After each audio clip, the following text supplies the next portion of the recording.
Ahojte všetci. Opäť vás vítam na mojom kanáli. Teším sa, že ste tu. A dúfam, že sa vám dnešné video bude páčiť.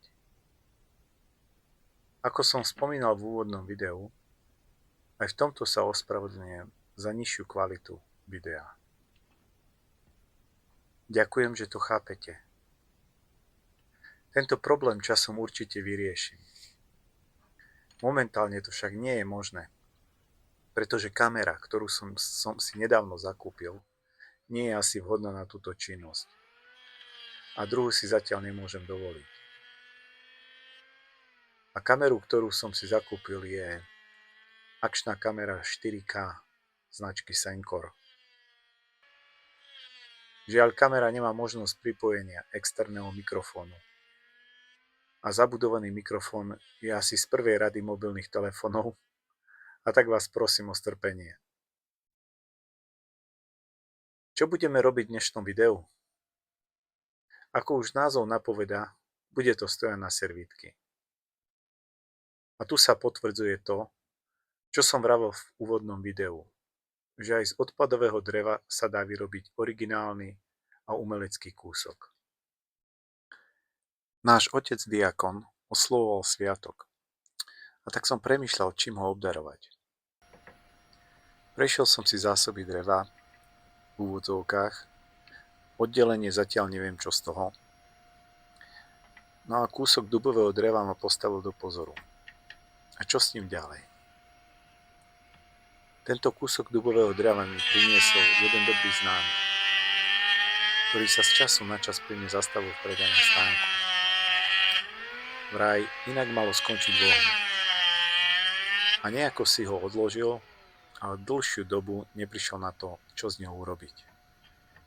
Vraj ja ho na niečo určite využijem. Zahľadil som sa na ten kúsok dreva a buď z toho mal byť podstavec so štamprlíkmi, alebo stoja na servítky. A tak sa aj stalo. Tak teda podstavec je z dubového dreva a držiak servítok, žiaľ, neprichádza mi na vhodnejší termín ako držiak servítok, je z dvoch kusov dreva červeného smreku.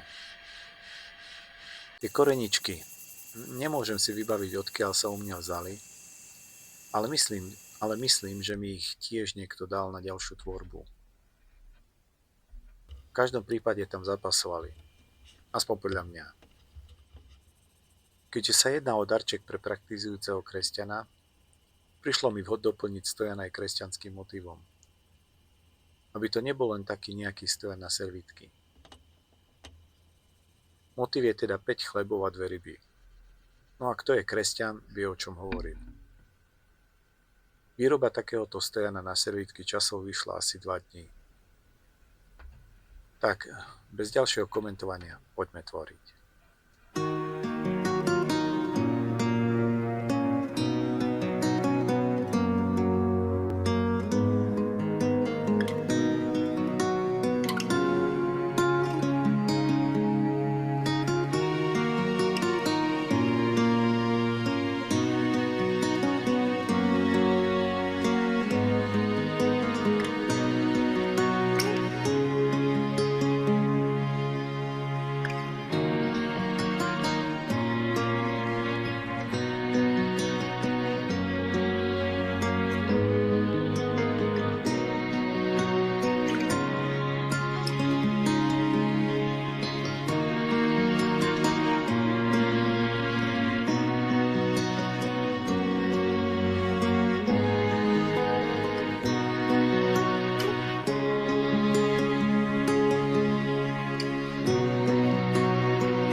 Po dlhšej odmlke sa opäť hlásim.